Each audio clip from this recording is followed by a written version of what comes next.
permaneció con ellos. Una vez que Jesús hubo llamado a sus discípulos, tuvo por costumbre permanecer con ellos. Esta fue la esencia de su programa de preparación, permitirles que lo siguieran. Cuando uno se detiene a pensarlo, fue una manera increíblemente sencilla de capacitarlos. Jesús no disponía de una escuela formal, de seminarios o de curso organizado de estudios, de clases periódicas para miembros en las que se pudieran matricular sus discípulos. Ninguno de estos procedimientos sumamente organizados, que actualmente se consideran tan necesarios, entraron en absoluto a formar parte de su ministerio.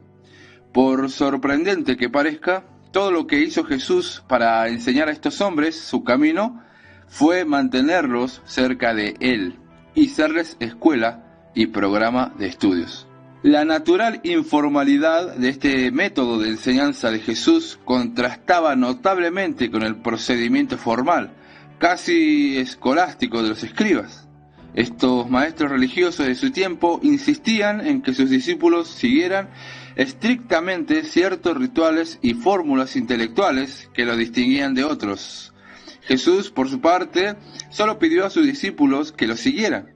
El maestro no les comunicaba el saber en forma de leyes y dogmas, sino a través de la personalidad viva y palpante de uno que permanecía junto a ellos. Sus discípulos se distinguieron no por la conformidad externa a ciertos rituales, sino por permanecer con él y participar así de su doctrina. Saber y presencia. En virtud de esta intimidad, a los discípulos se les permitió conocer los misterios del reino de Dios. El conocimiento lo adquirieron por asociación, antes de que les fuera explicado. Este hecho nunca se ha expresado mejor que cuando uno del grupo, frustrado ante el pensamiento de la Trinidad, preguntó: ¿cómo pues podemos saber el camino? A lo que Jesús contestó: yo soy el camino, la verdad y la vida, lo cual equivalió a decir que el punto en cuestión ya había sido contestado con solo que los discípulos abrieran los ojos a la realidad espiritual encarnada en medio de ellos. Esta metodología sencilla se reveló desde un principio la invitación que Jesús hizo a los que quiso que lo siguieran. A Juan y Andrés los invitó a venir y ver el lugar donde Jesús moraba. El Evangelio no dice que agregara nada más. Pero, ¿qué más hubiera hecho falta decir? Estando a solas con Jesús, podían hablar largo y tendido y verlo en la intimidad, tal como era y actuaba. Felipe recibió prácticamente la misma invitación: sígueme. Sin duda impresionado ante esta palabra tan sencilla, Felipe también invitó a Natanael para que viniera y viera al Maestro. Un sermón viviente vale por 100 explicaciones. Más tarde, cuando Santiago, Juan, Pedro y Andrés estaban remendando las redes, Jesús les dijo las mismas palabras: venid en pos de mí. Solo que esta vez agregó la razón: y haré que sean pescadores de hombres. Del mismo modo, Mateo fue llamado con el mismo sígueme cuando se hallaba sentado en el banco de los tributos públicos. El principio explicado. Véase la tremenda estrategia del mismo. Al responder a este llamamiento inicial, los creyentes, de hecho, se matriculaban en la escuela del Maestro, donde su comprensión iba a ahondarse y su fe a fundamentarse. Había desde luego muchas cosas que estos hombres no entendían, cosas que ellos mismos reconocieron ante el Maestro, pero todos estos problemas podían resolverse en contacto con Jesús. En su presencia podían aprender todo lo que necesitaban saber. Este principio implícito, originalmente más adelante, fue formulado en forma explícita cuando Jesús escogió de entre el grupo que lo seguía a los 12 para que estuviesen con él. Añadió, desde luego, que los iba a enviar a predicar y con autoridad para sanar enfermedades y para echar fuera demonios. Pero con frecuencia no nos damos cuenta de aquello que fue primero. Jesús dijo bien claro que antes de que estos hombres fueran a predicar o a echar fuera demonios, tenían que estar con Él. De hecho, esta elección personal para que estuvieran constantemente con Él fue tan parte de la comisión que les asignó como lo fue la autoridad para evangelizar. En realidad, en ese momento fue incluso más importante porque fue la preparación necesaria para la otra. Más íntimos hacia el final. El empeño con que Jesús trató de cumplir esta comisión es evidente cuando uno lee los relatos evangélicos que siguen.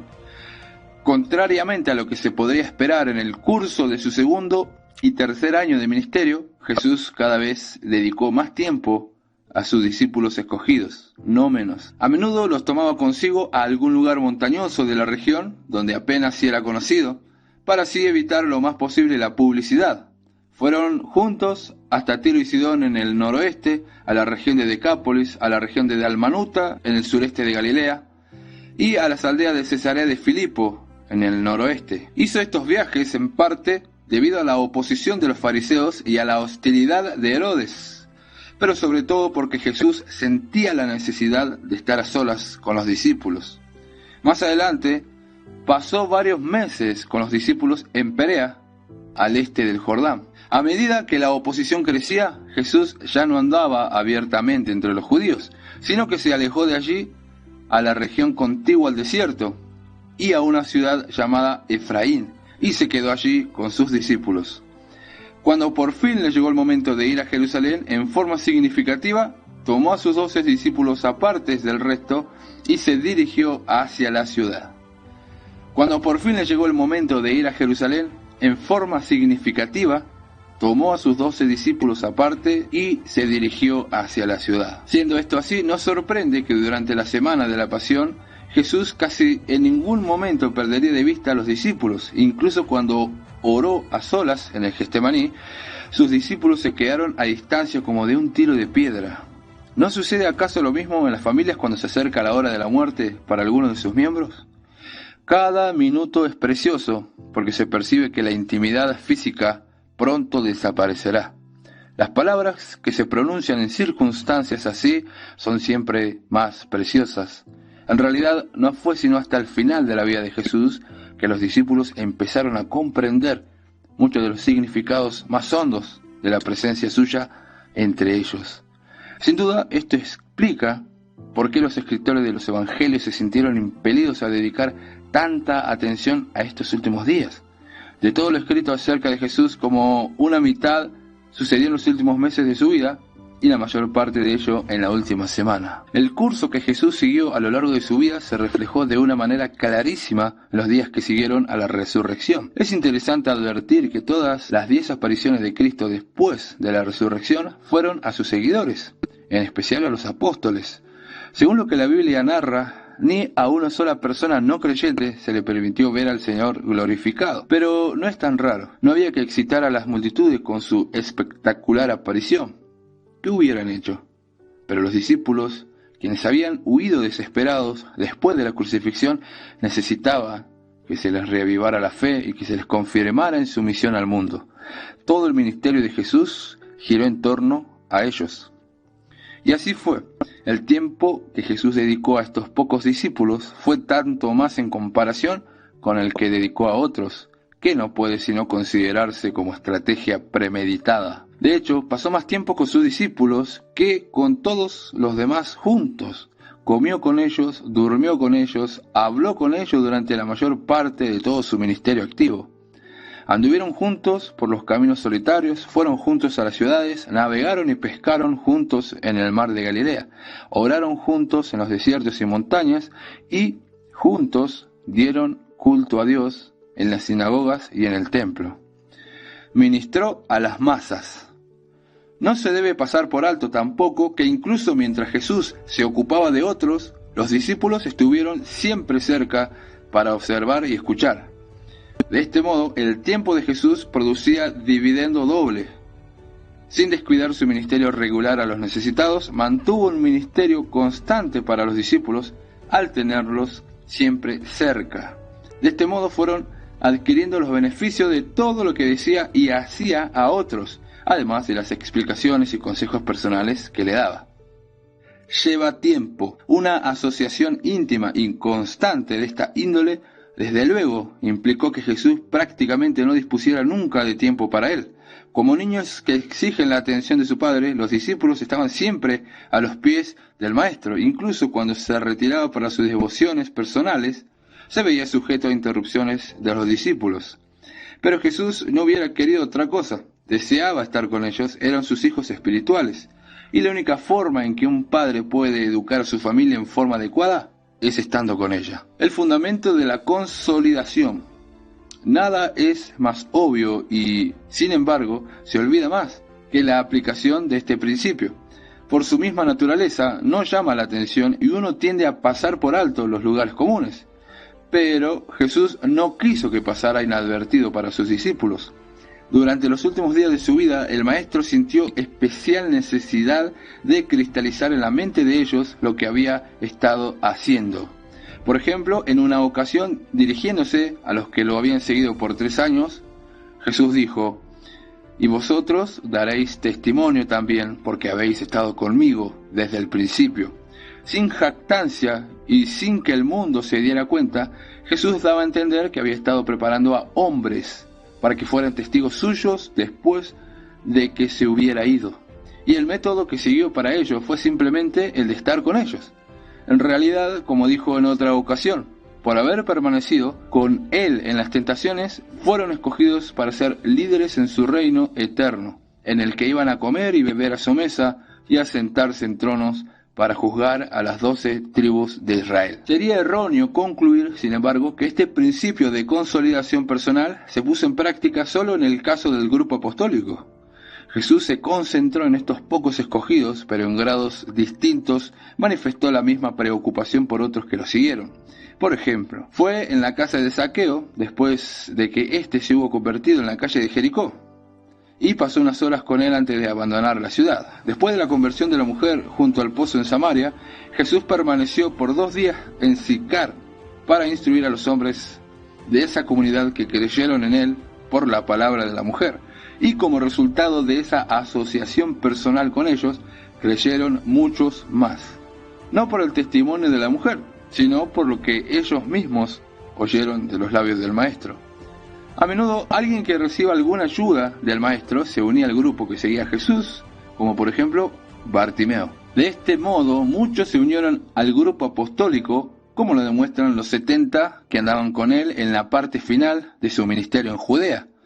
Todos estos creyentes recibieron atención personal, pero no en la proporción que la recibieron los apóstoles. También debería mencionarse el pequeño grupo de fieles mujeres que lo ayudaron con sus bienes personales, como María y Marta, María Magdalena, Juana, Susana y otras muchas. Algunas de ellas permanecieron con él hasta el fin. Jesús, desde luego, no rechazó sus amables servicios y a menudo aprovechó las oportunidades para ayudarlas en la fe. Sin embargo, Jesús estuvo bien consciente de la barrera que suponía las diferencias de sexos, y si bien aceptó su ayuda, no trató de incorporarlas al grupo selecto de sus discípulos escogidos. En esta clase de consolidación existen limitaciones que uno debe reconocer. Pero aparte de las normas de decoro, Jesús no tuvo tiempo para dedicar a toda esta gente, hombres y mujeres, una atención constante. Hizo todo lo que pudo y esto sin duda sirvió para dejar grabada en los discípulos la necesidad de dedicar cuidado personal a los neoconversos. Pero personalmente tuvo que dedicarse sobre todo a la tarea de cultivar algunos hombres, quienes a su vez pudieran dar esta clase de atención personal a otros. La iglesia como intimidad constante. En realidad, este problema de dedicar cuidado personal a cada uno de los creyentes solo se resuelve si se comprende a fondo la naturaleza y la misión de la iglesia. Es bueno observar a estas alturas que el nacimiento del principio de la iglesia en torno a Jesús, por el cual un creyente pasaba a asociarse íntimamente con todos los demás, era la práctica, a escala más amplia, de lo mismo que Jesús había hecho con los 12. De hecho, la iglesia fue el medio para consolidar a todos los que seguían a Jesús, es decir, el grupo de creyentes se convirtió en el cuerpo de Cristo y, como tal, se ayudaban unos a otros individual y colectivamente. Cada uno de los miembros de la comunidad de la fe desempeñaba un papel en el cumplimiento de este ministerio, pero esto resultaba posible solo en la medida en que ellos mismos estaban preparados y recibían inspiración. Mientras Jesús estuvo con ellos en la carne, Él fue el líder, pero luego los que estaban en la iglesia tuvieron que asumir este liderazgo. Esto significa que Jesús tuvo que prepararlos para ello, lo cual implicó su asociación personal constante con unos pocos escogidos. Nuestro problema: ¿cuándo aprenderá la Iglesia esta lección? Predicar a las masas, aunque es necesario, nunca bastará en la obra de preparar líderes para evangelizar, ni tampoco las reuniones de oración y las clases de preparación para obreros cristianos cumplen este cometido. Formar a hombres no es tan fácil. Exige atención personal constante, casi como el padre la dedica a sus hijos. Esto es algo que ninguna organización ni clase puede dar. A los hijos no se les educa por sustitutos. El ejemplo de Jesús debería enseñarnos que lo que puede hacer solo personas que permanecen con aquellos a quienes tratan de guiar. El ejemplo de Jesús debería enseñarnos que lo pueden hacer solo personas que permanecen con aquellos a quienes tratan de guiar. La Iglesia sin duda ha fracasado en este respecto y fracasado en forma trágica. En la Iglesia se habla mucho acerca de la evangelización y la educación cristiana, pero hay poca preocupación por asociarse en forma personal, cuando se ve claramente que tal cosa implicaría el sacrificio de algo personal. Desde luego que la mayoría de las iglesias insisten en que los nuevos miembros asistan a clases bautismales, que suelen ofrecerse 1 hora por semana durante más o menos un mes. Pero el resto del tiempo el joven converso no tiene ningún contacto con ningún programa concreto de preparación cristiana, a excepción quizás de la asistencia a los cultos y escuela dominical de la iglesia. A no ser que el nuevo cristiano, si ya se ha convertido, tenga padres o amigos que llenen ese vacío de una forma genuina, queda por su cuenta el hallar soluciones para los innumerables problemas prácticos con los que se encuentra, cualquiera de los cuales podría tener efectos desastrosos para su fe. Con una consolidación tan incierta de los creyentes, no sorprende que cerca de una mitad de los que hacen profesión de fe y entran a formar parte de la iglesia lleguen a caer o a perder el resplandor de la experiencia cristiana, y que sea imposible que crezcan lo suficiente en conocimiento y gracia para llegar a ser de verdadero servicio para el reino. Si los servicios dominicales y las clases para nuevos miembros es todo lo que una iglesia tiene para ayudar a los nuevos conversos a llegar a ser discípulos maduros, entonces se echa por tierra ese propósito al contribuir a dar una seguridad falsa, y si la persona sigue el mismo ejemplo perezoso, en última instancia puede hacer más mal que bien. No hay sustitutos para el asociarse con las personas, y es ridículo imaginar que alguna otra cosa, a no ser que sea un milagro, pueda formar líderes cristianos de peso. Después de todo, si Jesús, Hijo de Dios, consideró necesario permanecer casi constantemente durante 3 años con sus pocos discípulos escogidos, y aún así uno de ellos se perdió, ¿cómo puede una iglesia esperar cumplir su cometido con una serie de actividades unos cuantos días al año? Aplicación actual del principio. Es evidente que el ejemplo de Jesús a este respecto nos enseña que cualquiera que sea el método de consolidación que la Iglesia adopte, debe tener por base una preocupación de custodia personal para con los que se encomiendan a su cuidado. No hacerlo así es básicamente abandonar a los nuevos creyentes en manos del diablo. Esto significa que hay que encontrar algún sistema por medio del cual se le dé al cristiano un amigo a quien él siga hasta que llegue el tiempo en que él pueda guiar a otro. El consejero debería estar lo más posible con el nuevo creyente, estudiando la Biblia y orando juntos, contestando a sus preguntas, aclarando la verdad, tratando juntos de ayudar a otros. Si una iglesia no dispone de consejeros así consagrados y dispuestos a prestar este servicio, entonces debería preparar a algunos. Y la sola forma de prepararlos es darles un líder a quien sigan. Esto responde a la pregunta de cómo ha de hacerse, pero es necesario todavía comprender que este método puede llenar su cometido solo cuando los seguidores practican lo que aprenden.